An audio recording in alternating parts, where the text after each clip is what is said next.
سفر معراج، دا پائس journey of معراج، اس پورے سفر کے 3 مین پورشنز کیے جا سکتے ہیں۔ نمبر 1، فرش سے فرش یعنی مسجد حرام سے بیت المقدس تک، اور پھر فرش سے عرش یعنی بیت المقدس سے 7 آسمان اور سدرۃ المنتہا سے بھی آگے، اور پھر عرش سے لامکان یعنی سدرۃ المنتہا سے کعبہ قوسین، جہاں نبی اکرم صلی اللہ علیہ وسلم نے سر کی آنکھوں سے اپنے رب کا دیدار کیا، اور 2 کمانوں کے برابر بلکہ اس سے بھی کم فاصلہ رہ گیا، یعنی محبوب کریم صلی اللہ علیہ وسلم ایسی بلندیوں پہ تشریف لے گئے کہ یہ سارے آسمان اور ساری بلندیاں بھی پیچھے رہ گئیں۔ اور اس پورے سفر میں، پوری جرنی میں سواریاں مختلف تھیں، the ways and sources were different and magnificent، یعنی مکے سے بیت المقدس تک براق، بیت المقدس سے آسمان دنیا تک نور کی سیڑھیوں پر، آسمان اول سے 7ویں آسمان تک فرشتوں کے بازوؤں پر، اور 7ویں آسمان سے سدرۃ المنتہا تک حضرت جبریل امین علیہ السلام کے بازو پر، اور سدرۃ المنتہا سے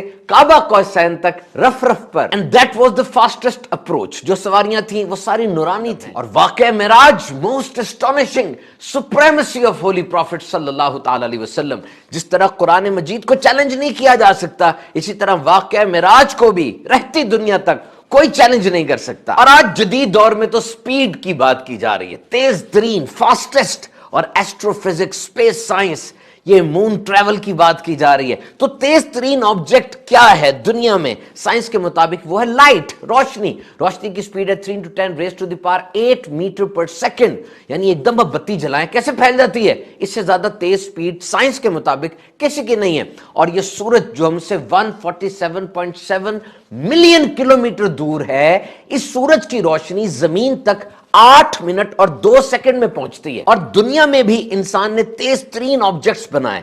سب سے فاسٹسٹ پارکر سولر پروب ہے، یہ سورج کی طرف بڑھتا چلا جا رہا ہے، اور سن 2025 تک اس کی سپیڈ 6,90,000 کلومیٹر فی گھنٹہ ہو جائے گی۔ اور دنیا کا تیز ترین جہاز X-15 7,274 کلومیٹر پر آور کی سپیڈ سے اڑتا ہے۔ تیز رفتار ٹرین 460 کلومیٹر فی گھنٹہ کی سپیڈ سے دوڑ رہی ہے، ویری فاسٹ۔ اور پھر یہ جو خلا میں سفر کی باتیں ہو رہی ہیں، مارس مریخ پر 5 جہاز، 5 گاڑیاں اتاری جا چکی ہیں۔ حیران کن جیمز ویب ٹیلیسکوپ، 30 سال میں تیار ہونے والی $10 ارب سے جیمز ویب ٹیلیسکوپ دنیا سے 1.5 ملین کلومیٹر کے اوپر ٹھہری ہوئی ہے اور کائنات میں جھانک رہی ہے۔ کیرینا نیبولا، کیٹ ویل گیلیکسی، اور کہاں کہاں کی اس نے تصویریں اتاری جو کہ کئی ملین لائٹ ایئرز فاصلے پر کہکشائیں اور سیارے موجود ہیں۔ یہ ساری ترقیاں آپ نے سنی، اور اب دیکھیے معراج کی رات میرے آقا صلی اللہ علیہ وسلم کا یہ سفر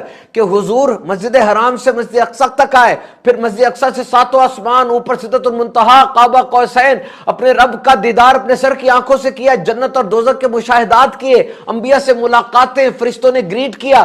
یہ سارا سفر کر کے جب واپس آئے تو یہ کتنی دیر میں ہوا کہ نبی اکرم صلی اللہ علیہ وسلم جس بستر اقدس سے اٹھ کر تشریف لے گئے تھے وہ بستر ابھی تک گرم تھا۔ آپ کا امامہ شریف جس ٹہنی پہ ٹکرایا تھا وہ ٹہنی ہلی تھی تو ابھی تک ہل رہی تھی، اور جو وضو آپ نے فرمایا تھا وہ پانی ابھی تک بہہ رہا تھا۔